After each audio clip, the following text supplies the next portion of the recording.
ಇನ್ನು ಮಂಗಳೂರಲ್ಲಿ ಗಾಳಿ ಮಳೆಗೆ ಸಮುದ್ರ ಪ್ರಕ್ಷುಬ್ಧಗೊಂಡಿದೆ. ಅಲೆಗಳ ಅಬ್ಬರಕ್ಕೆ ಸೋಮೇಶ್ವರ ಉಚ್ಚಿಲ ಭಾಗ ನಲುಗಿ ಹೋಗಿದೆ. ಕಿನಾರೆಗೆ ಬೃಹತ್ ಗಾತ್ರದ ಅಲೆಗಳು ಬಂದು ಅಪ್ಪಳಿಸ್ತಾ ಇದೆ. ಈ ಅಲೆಗಳ ಅಬ್ಬರಕ್ಕೆ ಸಮುದ್ರದ ತೀರದಲ್ಲಿ ಮತ್ತೆ ಕಡಲ್ಕೊರೆತ ಉಂಟಾಗಿದೆ. ಉಳ್ಳಾಲದ ಸೋಮೇಶ್ವರ ಉಚ್ಚಿಲ ಭಾಗದಲ್ಲಿ ಈ ರೀತಿ ಮತ್ತೆ ಕಡಲ್ಕೊರೆತ ಆರಂಭ ಆಗಿರುವುದು. ಉಚ್ಚಿಲ ಭಾಗದ ರಸ್ತೆಗಳು, ಮನೆಗಳು ಈಗ ಅಪಾಯದಲ್ಲಿದೆ. ಯೋಗೇಶ್ವರರ ಮನೆಗೆ ಬೃಹತ್ ಅಲೆಗಳು ಬಂದು ಅಪ್ಪಳಿಸ್ತಾ ಇದೆ. ಸೊ ಮನೆ ಮಂದಿಗೆ ಸುರಕ್ಷಿತ ಪ್ರದೇಶಕ್ಕೆ ತೆರಳಬೇಕು ಅಂತ ಹೇಳಿ ಈಗಾಗಲೇ ಸೂಚನೆ ಕೂಡ ಕೊಟ್ಟಿದ್ದಾರೆ.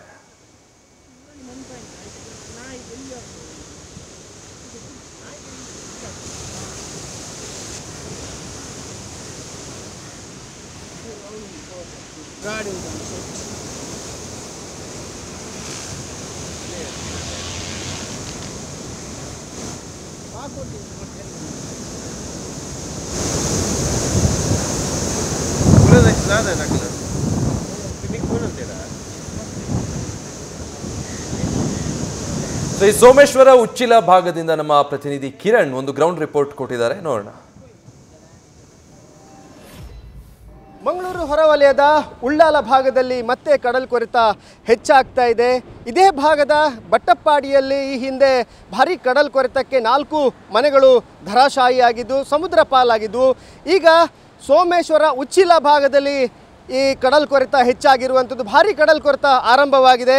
ನಾನೀಗ ಅದೇ ಭಾಗದಲ್ಲಿದ್ದೀನಿ, ಸೋಮೇಶ್ವರದ ಉಚ್ಚಿಲ ಭಾಗ.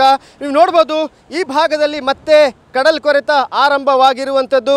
ಭಾರೀ ಅಲೆಗಳು ಈ ಸಮುದ್ರ ಕಿನಾರೆಗೆ ಹೊಡಿತಾ ಇದ್ದಾವೆ. ಆಳೆತ್ತರದ ಅಲೆಗಳು ಸಮುದ್ರ ಕಿನಾರೆಗೆ ಹೊಡೆದು ಈ ಭಾಗದಲ್ಲಿರುವಂಥ ಕಲ್ಲುಗಳು ಕೂಡ ಹಾಕಿದ್ದಾರೆ. ಈ ಕಡಲ್ಕೊರೆತ ತಡೆಗೆ ಕಲ್ಲುಗಳನ್ನು ಕೂಡ ಹಾಕಿದ್ದಾರೆ. ಆದರೆ ಕಡಲಿನ ಈ ಒಂದು ಅಬ್ಬರಕ್ಕೆ ಕಲ್ಲುಗಳು ಕೂಡ ಸಮುದ್ರ ಪಾಲಾಗ್ತಾ ಇರುವಂಥದ್ದು.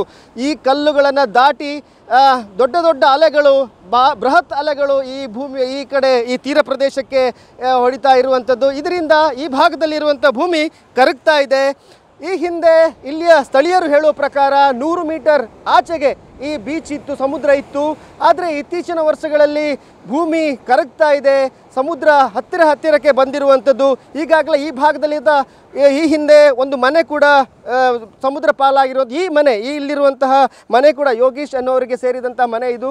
ಈ ಮನೆ ಕೂಡ ಈಗ ಸಮುದ್ರ ಪಾಲಾಗುವಂಥ ಅಪಾಯದಲ್ಲಿದೆ. ಈಗಾಗಲೇ ಭಾರೀ ಅಲೆಗಳು ಈ ಮನೆಗೆ ಅಪ್ಪಳಿಸ್ತಾ ಇರುವಂಥದ್ದು. ಕಲ್ಲು ಹಾಕಿದ್ದಾರೆ, ಬೃಹತ್ ಗಾತ್ರದ ಕಲ್ಲು ಹಾಕಿದ್ದಾರೆ. ಆದರೆ ಕಲ್ಲುಗಳು ಯಾವುದೇ ಲೆಕ್ಕಕ್ಕೆ ಬರ್ತಾ ಇಲ್ಲ. ಈ ಬೃಹತ್ ಗಾತ್ರದ ಅಲೆಗಳ ಹೊಡೆತಕ್ಕೆ ಕಲ್ಲುಗಳು ಸಮುದ್ರ ಪಾಲಾಗ್ತಾ ಇರುವಂಥದ್ದು. ಈ ಮನೆ ಈಗ ಅಪಾಯದಲ್ಲಿದೆ. ಹಾಗೆಯೇ ಈ ಮನೆಯಲ್ಲಿರುವವರನ್ನು ಈಗಾಗಲೇ ಇಲ್ಲಿಂದ ಸ್ಥಳಾಂತರಗೊಳ್ಳಬೇಕು ಅನ್ನೋ ಒಂದು ಸೂಚನೆಯನ್ನು ಅಧಿಕಾರಿಗಳು ಕೊಟ್ಟಿದ್ದಾರೆ.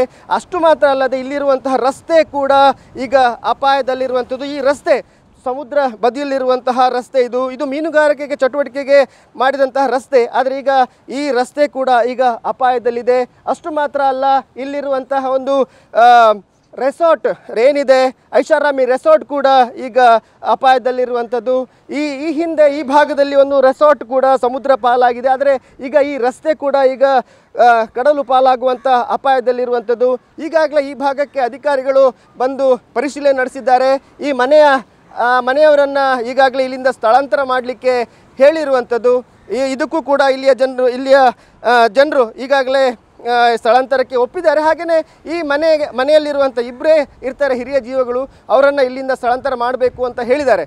ಆದರೆ ಇಲ್ಲಿ ಈ ಕಡಲ್ಕೊರೆತಕ್ಕೆ ಶಾಶ್ವತ ಪರಿಹಾರ ಅನ್ನೋದು ಇನ್ನೂವರೆಗೂ ಸಿಕ್ಕಿಲ್ಲ. ಈ ಹಿನ್ನೆಲೆಯಲ್ಲಿ ಇಲ್ಲಿರುವಂತಹ ಮನೆಗಳು ಮಾತ್ರ ಅಲ್ಲ, ರೆಸಾರ್ಟ್ಗಳು ಸಮುದ್ರ ಪಾಲಾಗಿರುವಂಥದ್ದು. 100 ಈ ತೆಂಗಿನ ಮರಗಳು ಕೂಡ ಸಮುದ್ರ ಪಾಲಾಗಿರುವಂಥದ್ದು. ಇಲ್ಲೇ ಜನರ ಒಂದೇ ಒತ್ತಾಯ ಮಾಡ್ತಾ ಇರೋದು, ಶಾಶ್ವತ ತಡೆಗೋಡೆ ನಿರ್ಮಾಣ ಆಗಬೇಕು. ಅದ ನಂತರ ಮಾತ್ರ ಈ ಸಮುದ್ರ ಕೊರೆತ ತಡಿಲಿಕ್ಕೆ ಸಾಧ್ಯ ಅನ್ನೋ ಒಂದು ಅಭಿಪ್ರಾಯ ಇಲ್ಲಿಯ ಜನರದ್ದಾಗಿದೆ. ಕ್ಯಾಮ್ರಾಮ್ಯಾನ್ ಪ್ರಶಾಂತ್ ಅವರೊಂದಿಗೆ ಕಿರಣ್ ಸಿರ್ಸಿಕಾ, ನ್ಯೂಸ್ ಫಸ್ಟ್, ಮಂಗಳೂರು. ಇನ್ನು ಮಲೆನಾಡಿನಲ್ಲಿ ಕೂಡ ವರುಣ ಅಬ್ಬರಿಸಿ ಬೊಬ್ಬಿರಿತಾ ಇದ್ದಾನೆ. ತ್ರಿವಳಿ ರಾಜ್ಯ ಜೀವನಾಡಿ ತುಂಗಭದ್ರಾ ಡ್ಯಾಮ್ ಭರ್ತಿಯಾಗಿದೆ. ಡ್ಯಾಮ್ ಭರ್ತಿಯಾಗಿ ಕಂಗೊಳಿಸ್ತಾ ಇದೆ. ತುಂಗಭದ್ರಾ ಜಲಾಶಯದ 32 ಕ್ರಸ್ಟ್ ಗೇಟ್ಗಳ ಮೂಲಕ ನದಿಗೆ ನೀರು ಬಿಡುಗಡೆ ಮಾಡಲಾಗಿದೆ. ಹೀಗಾಗಿ ಹಾಲ್ನೊರೆಯಂತೆ ದುಮ್ಮಿಕ್ಕಿ ಹರಿತಾ ಇದೆ ನದಿ. ಇದರ ವಿಹಂಗಮ ನೋಟ ಕ್ಯಾಮೆರಾದಲ್ಲಿ ಸರಿಯಾಗಿದೆ. 300 ಅಡಿ ಎತ್ತರದಿಂದ ನ್ಯೂಸ್ ಫಸ್ಟ್ ಕ್ಯಾಮೆರಾದಲ್ಲಿ ಈ ದೃಶ್ಯ ಸೆರೆಯಾಗಿರೋದು.